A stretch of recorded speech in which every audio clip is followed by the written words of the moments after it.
திருவள்ளுவர் எழுதுகிறார், இலங்கு நூல் கற்றாரோடு ஏனையவர் என்று எழுதினார். இலங்கு நூல் கற்றாரோடு ஏனையவர் யாரு? விலங்கொடு மக்கள் அனையர் என்றார்.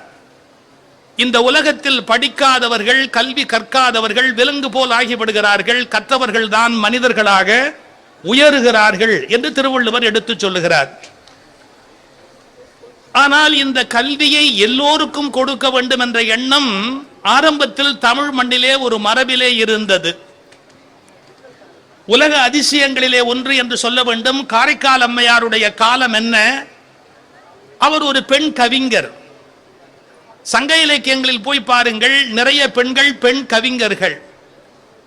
ஆனால் பின்னாலே ஒரு நூற்றாண்டு 200 நூற்றாண்டுகளுக்கு 2 நூற்றாண்டுகளுக்கு முன்பு போய் பாருங்கள், பெண்களுக்கு கல்வி மறுக்கப்பட்டது.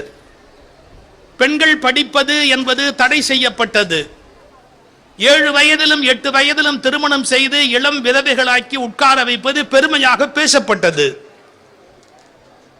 காரைக்கால் அம்மையாரை போன்று, சங்க இலக்கிய பெண்பால் புலவர்களை போன்று இந்த உலகத்தில் கவிதை பாடிக்கொண்டிருந்த கவிதாயினியாக இருந்த பெண்களுடைய கல்வி 2 நூற்றாண்டுகளுக்கு முன்பு கேள்விக்குறியாகி ஒரு முத்துலட்சுமி ரெட்டி படித்து வெளியில் வருவது ஒரு பெரிய காரியமாக பேசப்பட்டது. எனவே கல்வி கற்று வளர்ந்து கொண்டிருந்த தமிழ் மரபில் எங்கோ ஒரு விபத்து நேர்ந்து விட்டது. அதனால் அனைவருக்கும் கல்வி என்பது நின்று போய்விட்டது. ஒரு சிலர் மட்டுமே கல்வி கற்க முடியும், மற்றவர்கள் எல்லாம் கல்விக்கு லாயக்கற்றவர்கள், தகுதியற்றவர்கள் என்கிற எண்ணம் அழுத்தமாக மண்ணிலே வேரொன்றிய காலத்திலே அதை மாற்றி அமைப்பதற்கு முயன்றவர்கள் மிகுந்த மரியாதைக்குரிய மகாகவி பாரதியை போன்றவர்கள், தந்தை பெரியாரை போன்றவர்கள் இந்த உலகத்தில் மாற்றம் நிகழ வேண்டும் என்று கவலைப்பட்டார்கள். அனைவருக்குமான கல்வி என்பது வர வேண்டும் என்று விரும்பினார்கள். அந்த காலகட்டத்திலே அதை சட்டபூர்வமாக்கி அனைவருக்கும் கல்வி என்று அறிவித்தவர் பெருந்தலைவர் காமராஜர் அவர்கள். எனவே எல்லோரும் கல்வி கற்றால் மட்டும்தான் வளர முடியும் என்ற எண்ணத்தை ஏற்படுத்தி இன்று அதை நினைவு கூறக்கூடிய வகையிலே கற்பதால் என்ன பயன் என்ற கருத்தை உங்கள் முன்னிலையில் நான் இந்த கல்விக்கு முக்கியத்துவம் கொடுத்த மாவட்டத்தில் சொல்லுவதில் மகிழ்ச்சியும் நன்மையும் அடைகிறேன். ஒரு சிறந்த கவிஞரும் சிந்தனையாளரும் ஆகிய மனுஷபுத்திரன் அவர்கள் எனக்கு பின்னால் இங்கே ஒரு நீண்ட உரை நிகழ்த்த இருக்கிறார்கள். ஒரே ஒரு வார்த்தை அவரை பற்றி அறிமுகப்படுத்தி சொல்வது என்று சொன்னால் 2 வரியிலே அவர் சொன்ன ஒரு செய்தி இப்போது வாட்ஸ்அப்பில் உலா வந்து கொண்டிருக்கிறது, பார்த்திருக்கலாம்.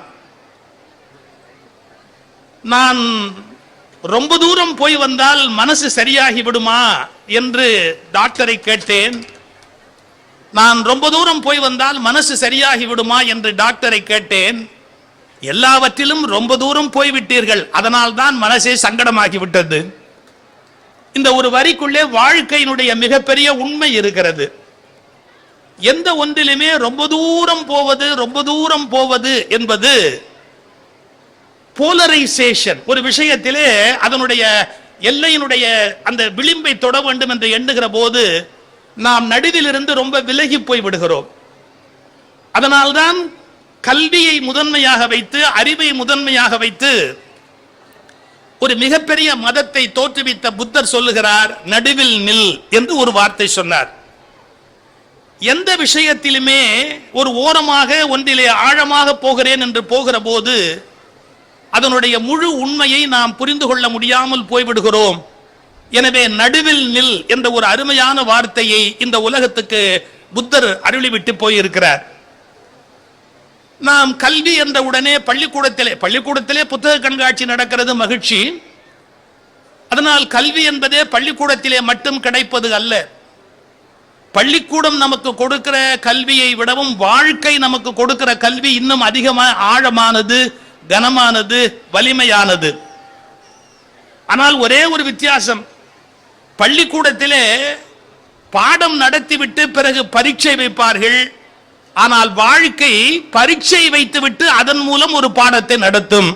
அதுதான் பள்ளிக்கும் வாழ்க்கைக்கும் இடையிலே இருக்கிற ஒரு வேறுபாடு என்று சொல்ல வேண்டும்.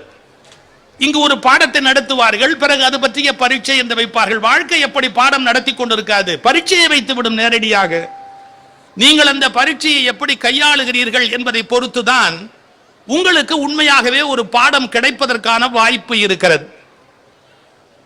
அதனால்தான் அறிஞர்கள், சிந்தனையாளர்கள் உங்களுடைய சிறந்த ஆசிரியர் யார் என்று கேட்டால், தன்னுடைய பள்ளிக்கூடத்து ஆசிரியர், கல்வி ஆசிரியர், வேறு வகையான குருமார்கள், இவர்களை ஆசிரியர் என்று சொல்லுகிறவர்கள் மன்னிக்க வேண்டும், ஓரளவுதான் வளர்ந்திருக்கிறார்கள் என்று பொருள். ஆனால் உண்மையிலேயே உங்களுடைய ஆசிரியர் யார் என்று கேட்டால் மிகச்சரியான பதில், அனுபவங்கள் தான் நமக்கு மிகச்சரியான ஆசிரியராக இருக்க முடியும். அனுபவங்களை விட மிகச்சிறந்த ஆசிரியர்கள் உலகத்தில் இருக்க முடியாது. எனவே அனுபவங்களை தருகிற கல்வி ஒரு மனிதனை மிக உயர்ந்த இடத்திற்கு அழைத்து போகக்கூடிய கல்வி. படிப்பது என்பது ஒரு ஆரம்ப நிலை. ஒரு புத்தகத்தை படிப்பது, அதன் பிறகு அதிலிருந்து குறிப்பெடுத்து வைத்துக் கொள்வது, அதை உள்வாங்குவது, அதை கூடுமானவரை வாழ்க்கையிலே நடத்தி பார்ப்பது, அதில் சரி தவறு இவற்றை கண்டுபிடிப்பது, வேண்டாததை ஒதுக்கி விடுவது, வேண்டியதை எடுத்து வைத்துக் கொள்வது. இப்படி மனிதன் படிப்படியாக தன்னை செதுக்கிக் கொண்டு வளர வேண்டும். ஒரு வேடிக்கை சொல்வது என்று சொன்னால், நம்முடைய தமிழர்கள் வீடு கட்டுகிற போதே ஒரு நுட்பத்தை வைத்திருக்கிறார்கள். என்ன நுட்பம் தெரியுமா? நீங்கள் வீட்டில் முதலில் நுழைகிற போது என்ன இருக்கும்? படி என்பதுதான் இருக்கும். படி என்பதற்கு ரெண்டு பொருள் இருக்கிறது, உங்களுக்கு தெரியும். இந்த படிக்கும் படி என்று பெயர், புத்தகத்தை விரித்து படிப்பதற்கும் படி என்று பெயர். எனக்கு நன்றாக நினைவு இருக்கிறது, கவிஞர் கொத்தமங்கலம் சுப்பு, கவிஞர் சுரதா இரண்டு பேரும் பூம்புகார் இந்திர விழாவிலே கவிதை பாட வந்தார்கள். அப்போது கொத்தமங்கலம் சுப்பு வயதாகி கொஞ்சம் தடுமாறி கொண்டிருந்தார். சுரதா கொத்தமங்கலம் சுப்புவை உரிமையோடு கேலி பேசிக் கொண்டிருந்தார். அவர் மெதுவாக சொன்னார், கிழவரே படி படி, இந்த படியில ஏறும்போது கிழவரே படி படி பார்த்து வாங்க அப்படின்னார். அப்போ அவர் சொன்னாரு, படிக்க வேண்டிய காலத்திலே படிக்கல, இப்ப படிச்சு நான் எங்க உருப்பட போறேன் அப்படின்னார் கொத்தமங்கலம் சுப்பு. படிச்சதை வச்சு என்ன பண்றதுன்னு தெரியல, அந்த படியை வச்சே ரெண்டு பேரும் பேசிக்கிட்டே வந்தாங்க. இப்போ வீடு கட்டுகிற போது முதல் உறுப்பு படி என்று இருக்கிறது. அதுக்கு அடுத்த வார்த்தை வீட்டுல நடை என்று ஒன்று உண்டு. நீங்க யாராவது பெண்கள் அங்க உட்கார்ந்து இருந்தா வயதான பெண்கள் சொல்வார், பெண்களுக்கு வயதே ஆவதில்லை, அது வேறு சமாச்சாரம். பெண்கள், வயதான பெண்கள் ஒரு வார்த்தை சொல்வது உண்டு, வாசல்ல நடையில உட்கார்ந்து இருக்கிறியே, நடையில உட்கார்ந்து இருக்காது, உள்ள போய் உட்காரு அப்படிம்பாங்க. அதற்கு நடை என்று பெயர். நடக்கிற இடம், அதில் யாரும் உட்காரக்கூடாது, நடை என்று அதற்கு பெயர் வைத்தார்கள். அதன் பிறகு கூடம் என்று வீட்டிலே உள்ளே இருக்கிற இடத்துக்கு, எல்லோரும் சேர்ந்து அமர்ந்து இருக்கிற இடத்திற்கு கூடம் என்று பெயர் வைத்திருக்கிறார்கள். கொஞ்சம் நன்றாக யோசித்து பார்த்தால் உங்களுக்கு தெரியும், படி, நடை, கூடம். இப்போது வாழ்க்கைக்கு இதை எடுத்துக்கொள்வதாக இருந்தால், நல்ல விஷயங்களை படி, படித்தால் போராது, படித்த வழியில் நட, நடந்தால் போதாது, அப்படி நடப்பவர்களோடு கூடி வாழ்வதற்கு பழகிக்கொள். படி, நடை, கூடம். இதற்கு என்ன பெயர்? வீடு என்று பெயர். தமிழிலே வீடு என்று சொன்னால் மோட்சம் அல்லது முக்திக்கு வீடு என்று பெயர். படிக்க வேண்டியதை படித்து, நடக்க வேண்டிய முறையில் நடந்து, கூடி அவர்களோடு யார் சேர்ந்து வாழ்கிறார்களோ அவர்கள் வீடு பெறுகிறார்கள் என்பதை, நாம் கட்டி இருக்கிற வீட்டிலேயே படிப்பது எவ்வளவு முக்கியம் என்பதை நமக்கு சொல்லிக் கொடுத்திருக்கிறார்கள். எனவே கற்க வேண்டும் என்கிற எண்ணம் முதலில் மனிதனுக்கு வர வேண்டும். கல்வி இல்லாத போது ஒரு மனிதனை என்ன என்று சொல்வது? கல்வி இல்லை என்று சொன்னால், முகத்து இரண்டு கண்ணுடையார் யாரு? கற்றவர்கள். மற்றவர்கள் யார்? புண்ணுடையார். இது ரெண்டு கண்ணே இல்லை, அவர்களுக்கு புண்ணுடையார். அவர்கள் கல்வி கற்றவில்லை என்று சொன்னால் அந்த கண்ணினாலே பயன் இல்லை. கண்ணுடையோர் என்போர் கற்றோர். சரி, கல்வி என்பது கண்ணுடையோர் என்று சொல்லுகிறார் திருவள்ளுவர். அதற்கு பிறகு இன்னொரு குறளிலே அருமையாக விளக்குவார். ஒரு மனிதனுக்கு கண்ணோட்டம் இல்லாத கண், அதாவது இரக்கம் இல்லை என்று சொன்னால் அவனுடைய கண் ஒரு கண்ணா என்று ஒரு கேள்வி கேட்பார். நீங்கள் இதை இன்டைரக்டா கொண்டு போகணும் படிப்படியா. எப்படின்னு கேட்டா, கல்வி என்பது கண்ணுக்கு நிகர், கண் என்பது கண்ணோட்டம் இல்லாத போது பயனற்றது. என்ன பொருள் தெரியுமா? நான் படித்த கல்வி மற்றவருக்கு பயன்படவில்லை என்றால் என்னிடத்தில் இருப்பது கண்ணல்ல அது புண் என்று திருவள்ளுவர் மறைமுகமாக சொல்லிக் கொண்டு போகிறார் என்று புரிந்து கொள்ள வேண்டும். நாம் என்ன கல்வி கற்றோமோ அந்த கல்வியை மற்றவருக்கு வழங்குவதற்கு நாம் தயாராக இருக்க வேண்டும். திருடர்களும் வஞ்சகர்களும் தான் தாங்கள் சேகரித்த சொத்தை யாருக்கும் தருவதில்லை என்பது போல மூடர்களும் மடையர்களும் தான் தாங்கள் கற்ற கல்வியை மற்றவருக்கு தராமலேயே செத்து போகிறார்கள். என்னை கேட்டால் பணம் வைத்துவிட்டு சாகிறவன் கூட ஓஷோ ஒரு வார்த்தை எழுதுவார், கஞ்சன் கூட பெரிய மோசமானவன் அல்ல, ஏனென்றால் அவன் செத்த பிறகு சொத்து ஒன்றும் அப்படியே இருக்கும், எடுத்துக்கொள்ளலாம். ஆனால் கல்வி கற்றுவிட்டு மற்றவனுக்கு தராமல் போகிறானே அவன்தான் இந்த உலகத்திலேயே அயோக்கியனில் மிகப்பெரிய அயோக்கியன் என்று எழுதி வைத்தார் ஓஷோ. உண்மை அது. என்னிடத்திலே ஒரு வித்தை இருக்குமானால் அந்த வித்தை 1000 பேருக்காவது போக வேண்டும் என்று நான் ஆசைப்பட வேண்டும். இது எனக்கு மட்டுமே இருக்க வேண்டும், என்னை தவிர இது யாருக்குமே தெரியக்கூடாது என்று நினைத்தால் அது கல்வி அல்ல, கல்வி முழுமையடையவில்லை. இப்போது சொல்லுகிறேன், கல்வி என்பது நீங்கள் கற்பதோடு முடிவடைந்து விடுவதில்லை. முழுமையாக அது மற்றவருக்கு கொடுக்கப்படுகிற போது, அதை அவர்கள் பரிசீலிக்கிற போது, அதை அவர்கள் ஏற்றுக்கொள்ளுகிற போது அல்லது நிராகரிக்கிற போதுதான் கல்வி முடிவடைகிறது. அவர்கள் ஏற்றுக்கொள்ள வேண்டும் என்று கட்டாயம் அல்ல. உன்னுடைய கல்வி முட்டாள்தனம் என்று கூட சொல்லலாம். ஆனால் கல்வி என்பது எப்போது முழுமையடைகிறது என்றால், நான் கற்பதில் முழுமையடைந்து விடுவதில்லை. நான் கற்கிற போது கல்வி தொடங்குகிறது, அதை மற்றவருக்கு வழங்குகிற போது அது வளருகிறது, அதை மற்றவர்கள் பரிசீலிக்கிற போது அது உயிர் பெறுகிறது. அவர்கள் ஏற்கும் போது அல்லது நிராகரிக்கும் போதுதான் அந்த கல்வி ஒரு முழுமையான தன்மையினை வந்து இந்த உலகத்தில் எய்துகிறது. எனவே ஒரு கல்வி கற்றவர்கள் அந்த கல்வியை மற்றவருக்கு தருவதற்கு தயாராக இருக்க வேண்டும். இன்னொன்று, கல்வி உள்ளவர்கள் கண்ணோட்டம் உள்ளவர்களாக இருக்க வேண்டும். நான் கற்ற கல்வி என்னோடு போய்விட வேண்டும் என்ற வஞ்சனை உள்ளவர்கள் ஒருபோதும் படித்தவர்கள் அல்ல, அவர்கள் படித்த மிருகங்கள் என்று வேண்டுமானால் கொள்ளலாம். நிறைய தெரிந்து வைத்திருப்பார்கள், யாருக்கும் எதையும் சொல்லிக் கொடுக்க மாட்டார்கள், அப்படியே இறந்து போக வேண்டும் என்று விரும்பும். அதைவிட மற்றவர்கள் கற்றுக்கொள்ள கூடாது என்ற வைராகியத்தோடு இருப்பார். இவர்கள் எல்லாம் சமூகத்தில் விலங்குகளை ஒழிய மனிதர்கள் என்ற பட்டியலில் வரமாட்டார்.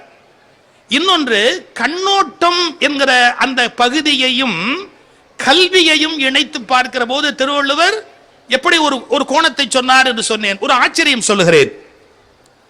சில பேர் பத்திரிகை படிக்க தெரியாது, புத்தகம் படிக்க தெரியாது, ஆனால் அடுத்தவர் கஷ்டம் என்ன என்பதை படித்து வைத்திருப்பார்கள். ஒரு சின்ன உதாரணம் சொல்லுகிறேன். ஒரு முறை விவேகானந்தர் ஒரு ஊருக்கு போயிருக்கிறார். படித்த பண்டிதர்கள் பல பேர் அவரோடு விவாதிக்க வேண்டும் என்று வந்தார்கள். நீண்ட நேரம் அவரோடு உரையாடினார்கள், பேசினார்கள், நிறைய விஷயங்களை எல்லாம் பரிமாறிக் கொண்டிருந்தார்கள். ஒன்றை மறந்து விட்டார்கள். விவேகானந்தருக்கும் மனித உடல் இருக்கிறது, எனவே பசிக்கும், அவருக்கு உணவு கொடுக்க வேண்டும், அவர் உரிய நேரத்தில் சாப்பிட வேண்டும். இதை பற்றி யாரும் கவலைப்படவே இல்லை. வேறு எதையோ பேசிக் கொண்டிருந்தார்கள். அப்புறம் அவரவருக்கு பசி வந்த உடனே எழுந்து உள்ளே போய்விட்டார். எங்களுக்கே வாழ்க்கையிலே ஒரு வேடிக்கையான அனுபவம் நடக்கும். திருமண வீடுகளுக்கு எங்களை பேச அழைப்பார்கள். திருமண வீடுகளில் நாங்கள் பேசிய உடனே நிறைய பேர் கொத்து கொத்தாக மேடைக்கு வந்து எங்களோடு போட்டோ எடுத்துக்கொள்வார்கள். ஒரு பெரிய கொடுமை சொல்லட்டுமா, எங்களோடு போட்டோ எடுத்துக்கொண்டு அவர்கள் சாப்பிட போய் விடுவார்கள். அடுத்த பேட்ச் எங்களோடு போட்டோ எடுக்க வரும்.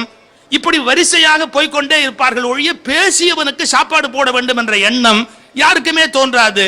இதில் ஒரு பெரிய என்ன ஆச்சரியம் என்றால், முதல் பந்தியில் சாப்பிட்டவர் மீண்டும் அவருடைய உறவினரை அழைத்துக் கொண்டு வந்து மறுபடியும் போட்டோ எடுப்பதற்கு வந்து நிற்பார்.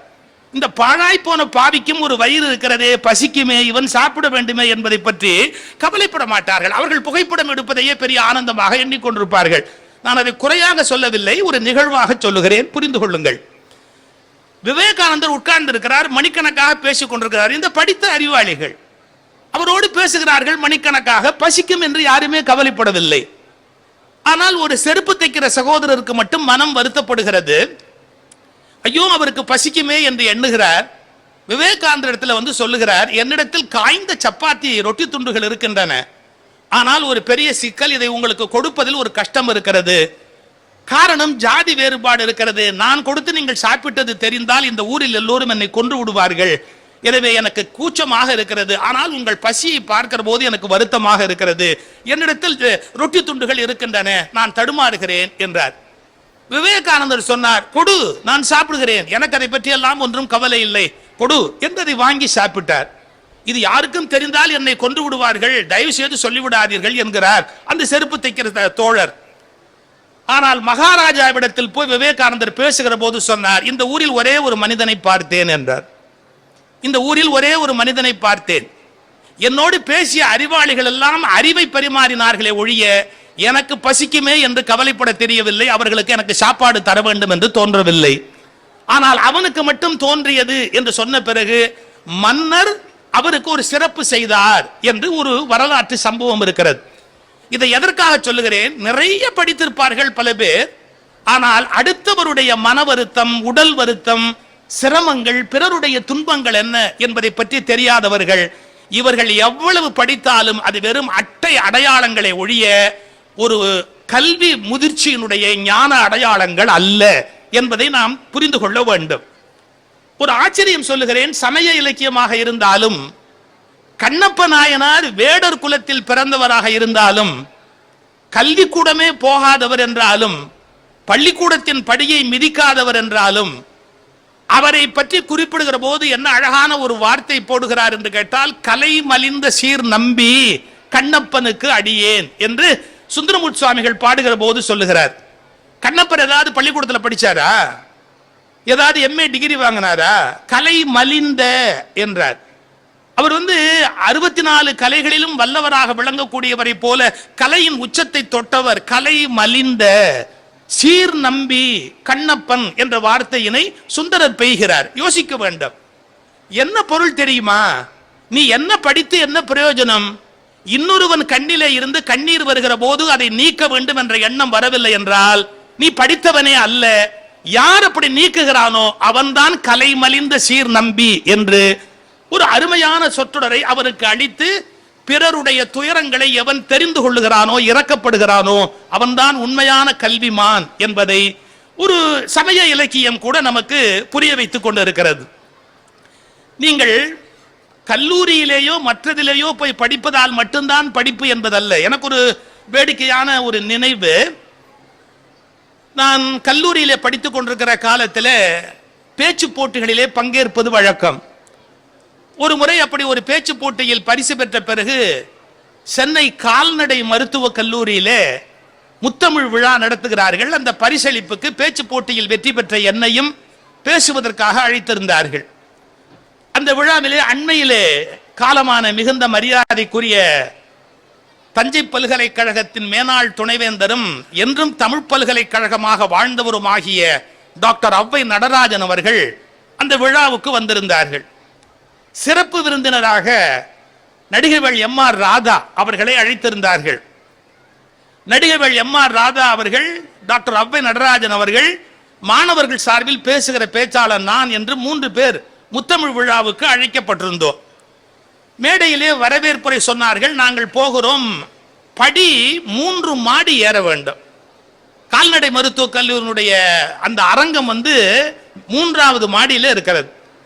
MR ராதா அவர்கள் முதுமையினாலே படி ஏற முடியாமல் மூச்சு திணறி கொண்டிருந்தார். உங்களுக்கு தெரியும் MR ராதா எப்படி பேசுவார்னு தெரியும். ஏய், இன்னும் எத்தனை படி இருக்குதுடா, இது வந்துருச்சுங்க, அது இப்படியே என்னை இட்டாரியடா, என்ன இதுலயே கொன்னுடுவ போல தெரியுதடா அப்படின்னு ஒரு புலம்பிக்கிட்டே வர்றாரு. அப்படியே மெதுவா படி ஏறி மூசுன்னு ஒரு மூச்சு இறக்கிது அப்படி உட்காடுறோம். எல்லாரும் மேடையில் உட்காடுறோம். முறைப்படி பார்த்தா நான் பேசணும், அபி நடராஜன் பேசணும், அப்புறமா MR ராதா அவர்கள் பேசணும்னு அந்த அழைப்புதல்ல போட்டிருக்கிறாங்க. எங்களெல்லாம் யாரும் பேச விடல. கல்லூரி மாணவர்கள், கால்நடை கல்லூரி மாணவர்கள் ஒரு திரை நட்சத்திரத்தை பார்த்ததுக்கு அப்புறம் அவங்க யாரையாவது பேச விடுவாங்களா? பேச விட மாட்டாங்க. நேரா மாணவர்கள் கத்துறாங்க. என்ன கத்துறாங்க? நடிகவேள் பேசு, நடிகவேள் பேசு, நடிகவேள் பேசு அப்படிங்கிறாங்க. அப்ப அபி நடராஜன் கேட்டாரு, அண்ணா நீங்க பேசிருங்க அண்ணா, எங்களெல்லாம் பசங்க பேச விட மாட்டாங்கண்ணா, நீங்க பேசிடுறீங்க. அப்ப MR ராதா சொன்னார், பேச்சா? மூச்சே வரல, பேச்சு எப்படி வரும்? வயசானவனும் 3 மாடி ஏறிட்டாரான், அறிவில்லாதவன். பேசுனா எப்படிடா பேசுறது? மூச்சு வரட்டுண்டா, அப்புறமா பேச்சு வரும். அதனால அவர் பேச மாட்டேங்கிறார் MR ராதா. ஆனா உடனே ஔவை நடராஜன் அவர்கள் பேசுவார்கள் அறிவித்தார்கள். ஔவை மைக்கிட்ட வந்தார். உங்களுக்கு தெரியும் மாணவர்கள் என்ன பண்ணுவாங்கன்னு. அவர் பேச விடல. நடிகவேள் பேசு, நடிகவேள் பேசு. அவ்வை ஆழமாக கற்றவர், அதை விட சமயோஜிதமான அறிவுடையவர். டக்குன்னு மாணவர்களை பார்த்து சொன்னார், அன்பு நண்பர்களே, நான் பேசுவதற்காக வரவில்லை, நடிகவேள் பேசுவார் என்பதை அறிவிப்பதற்காக வந்தேன் அப்படின்ட்டு டக்குன்னு அவர் பாட்டுக்கு பேசாம போய் உட்காந்துட்டார்.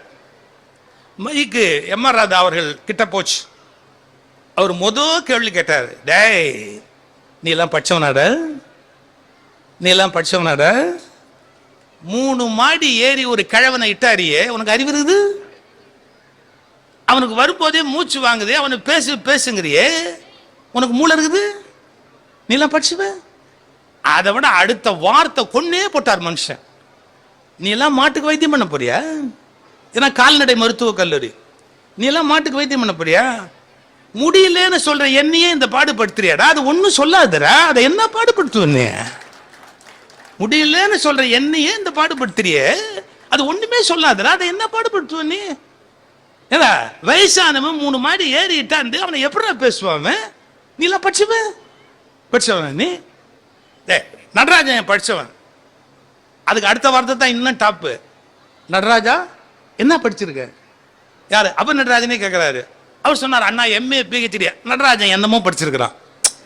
அதான் எம்.ஆர். ராதா. நடராஜன் என்னமோ படிச்சிருக்கிறான். நல்லது. படிச்சவன் தான் நடராஜன். படிச்சவன் பேச்ச படிச்சவன் கேட்க மாட்டேங்குது. படிச்சவன் பேச்ச படிச்சவன் கேட்க மாட்டேங்கிறான். நான் படிக்காத முண்டம். இந்த நாடு உருப்பிடுங்கிற. படிச்சவன் பேச்ச படிச்சவன் கேட்க மாட்டேங்கிற, படிக்காத முண்டம், என்ன பேசுங்கிறிய, இந்த நாடு உருப்பிடுங்கிற. எல்லாம் பவுடர் பண்ற வேலைடா. டே பவுடர் பண்ற வேலைடா. அதுக்கு அடுத்த வார்த்தை ஆனா. இது வரைக்கும் அவர் கிண்டல் பண்ணாரு. அடுத்த வார்த்தை சிந்தனையாளங்கிறத நிரூபிச்சாரு. அது சரிடா. அவனா கண்டுபிடிச்சானே, அவன் ஏதாவது படிச்சவன் சார்? இப்ப நாம படிக்கிறோம் அவன் அவனை முதல்ல உருவாக்குனானே, அவன் அவனை படிச்சிருப்பானா? அவர் சொல்றாரு, அவனா உருவாக்குனானே, அவன் அவனா படிச்சவனா? அவன் படிக்காதவன். அப்ப என்னாச்சு தெரியுமா? படிக்காதவன் கண்டுபிடிச்சது தான்டா படிச்சவன்லாம் படிச்சுக்கினே இருக்கிறான். படிக்காதவன் கண்டுபிடிச்சது தான் படிச்சவன்லாம் படிச்சுக்கினே இருக்கிறான். அதாவது கல்வின்னா என்ன, அறிவுன்னா என்ன, அது நீண்ட சிந்தனைக்குரிய விஷயம். அவருக்குரிய பாணியில அவர் விளக்குறாரு. புத்தகத்தை எடுத்து படிச்சாதான் படிப்புன்னு பேர் இல்லை, இன்னொரு மனிதனுடைய துயரத்தை படிக்க தெரியணும். இவர் வயசானவர், படியேறி வர முடியாது, இவர் இப்படி கூட்டிட்டு வரக்கூடாது. 2வது, வயசானவர், மூச்சு அடைக்குது, அவர் பேச முடியாது அவரால். அப்போ கண்ணோட்டம் இல்லாத கண், அந்த கண் பயன் இல்லை. கண் என்பது கல்வி உடையவனுக்கு மட்டுமே கண், மற்றது புண். திருவள்ளுவர் எழுதுறாரு, கல்வியினுடைய ஒட்டுமொத்த நோக்கமே பிறர் மீதான அக்கறை. ஒரு கல்வியினுடைய ஒட்டுமொத்தமான நோக்கமே பிறர் மீதான அக்கறை. நான் சேகரித்த செல்வத்தை, அறிவை நான் அடுத்த தலைமுறையிடத்தில் ஒப்புவித்து போக வேண்டும். மரபணுக்கள் வழியாக சேருவது மட்டும் பயன் அல்ல. நான் புத்தகங்கள் மூலம், வேறு படைப்புகள் மூலம், பேச்சுக்கள் மூலம் எப்படியெல்லாம் இந்த அறிவை அடுத்த தலைமுறைக்கு கொண்டு போக முடியுமோ அப்படியெல்லாம் கொண்டு போக வேண்டும் என்ற அக்கறை தான் உண்மையான ஒரு கல்வியாக மாறுகிறது. நான் இந்த மாவட்டத்துக்கு பெருமை சொல்ற போது பெருந்தலைவரை பாராட்டி சொன்னேன். அமெரிக்கா போயிருந்தோம் நாங்க. அங்க எஸ்.ஏ. பழனியப்பன் ஒரு பெரிய இன்ஜினியர் 130 அமெரிக்கர்களை வேலைக்கு வச்சிருக்கிறார். எஸ்.ஏ. பழனியப்பன் ஒரு இன்ஜினியர், அவரு 130 அமெரிக்கர்களை வேலைக்கு வச்சிருக்கிறார். அவர்கிட்ட அவ்வளவு பெரிய நிறுவனம், அவருடைய நிறுவனம். அங்க அவருடைய வீட்டில் தங்கி இருந்தோம். அவருடைய சொந்த ஊர் எதுன்னு கேட்டீங்கன்னா, அவினாசிக்கு பக்கத்துல ஒரு சின்ன கிராமம், அமிச்சிபாளையம் அப்படின்னு ஒரு ஊரு. என்ன அந்த ஊருக்கும் கூட்டிட்டு போனாரு. பின்னாடி அந்த ஊருக்கு ஒரு குடமுழுக்கு பண்ணும்போது என்ன அந்த ஊருக்கு வரணும்னு என்ன கூட்டிட்டு போனாரு. அமிச்சிபாளையம் அந்த ஊருக்கு என்ன கூட்டிட்டு போயிட்டு, அந்த ஊர் எப்படி இருந்ததுன்னா, முள்ளு செடி, அப்படியே வறண்ட பூமி, சரளக்கல், அவ்வளவு ட்ரை லேண்ட், ஒண்ணுமே இல்லை, எந்த விதத்திலையும் வந்து செடி கொடிகள் கூட இல்லை. இதான் சார் என் ஊரு, இதான் என் ஊரு, நான் இங்க தான் பிறந்து வளர்ந்தேன் சொல்லிட்டு ஒரு வார்த்தை சொன்னார் சார். அந்த பக்கமா ஆடு மாடு மேய்ச்சிக்கிட்டு ஒரு 4-5 பேர் நின்றுகிட்டு இருந்தாங்க. இந்த அவர் சொன்ன வார்த்தையை அப்படியே சொல்றேன். இந்த காமராஜ்னு ஒரு அர்த்தர் மட்டும் பிறக்காம இருந்திருந்தான்னு வச்சுங்க, நானும் அவனை மாதிரி கோமணம் கட்டிக்கிட்டு ஆடு மேய்ச்சிருப்பேன். இன்னைக்கு அமெரிக்கால நான் இங்க உட்கார்ந்து இருக்கிறேன்னா, என்னை இலவசமா படிக்கிறதுக்கு அந்த மனுஷன் முதல்ல அனுமதிச்சாரு பாருங்க. எங்க அப்பன் செத்துட்டான். அவர் சொன்ன வார்த்தையை கவனிக்கணும்.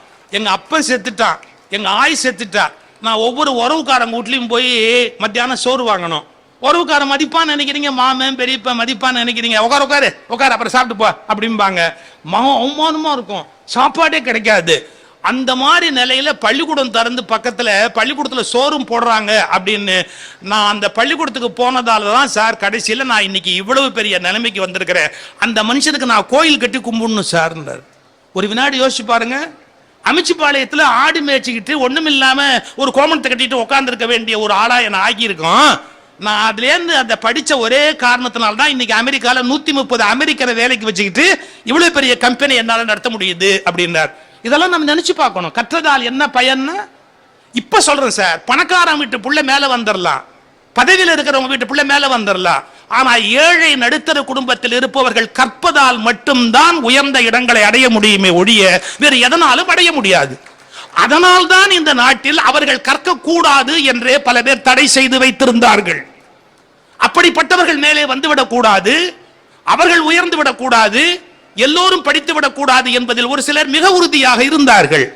அதை தகர்த்து எறிந்த பிறகுதான் அந்த கல்வி அனைவருக்குமானது என்கிற அந்த தகர்ப்பு நடந்ததற்கு பிறகுதான் உண்மையிலேயே தமிழகமும் இந்தியாவும் பெரிய வளர்ச்சியை காண முடிந்தது என்பதை நீங்கள் நன்றியோடு நினைத்து பார்க்க வேண்டும். கல்வி பொதுவானது என்கிற எண்ணமே பல பேருக்கு இல்லையே. ஏற்கனவே வளர்ந்தவர்கள் மேலே மேலே வளர வேண்டும் என்றால் வளராதவர்கள் எப்போது வளர்வது? அவர்களுக்கான கல்வியை யார் தருவது? அது பற்றிய கவலையை யார் படுவது? எனவே கல்வி என்பது கண்ணோட்டமுடையதாக அமைந்திருக்க வேண்டும் என்பதை புரிந்து கொள்ள வேண்டும். அதனால்தான் கண்ணப்பனை படிக்காதவனை கலை மலிந்த சீர் நம்பி என்று கொண்டாடுகிறார். கல்வி எப்படி முழுமை அடைகிறது என்று கேட்டால் கற்றல், கேட்டல், சிந்தித்தல், தெளிதல், நிட்டை கூடல். முதல்ல ஒண்ணு படிச்சுட்டாப்லயே நம்ம அறிவாளி ஆயிட முடியாது. எவ்வளவு விஷயம் தப்பா வரும் தெரியுமா? தப்பா வரும் தெரியுமா? அதுவும் இந்த வாட்ஸ்அப் வாயர்கள், யூடியூப் பேயர்கள்னு ஒரு குரூப் இருக்கிறாங்க. அப்படி வாட்ஸ்அப் வாயர்கள், யூடியூப் பேயர்கள் அப்படின்னு ஒரு குரூப் இருக்கிறாங்க. என்னென்ன தப்பா சொல்ல முடியுமோ எல்லா விஷயத்தையும் சொல்லுவாங்க.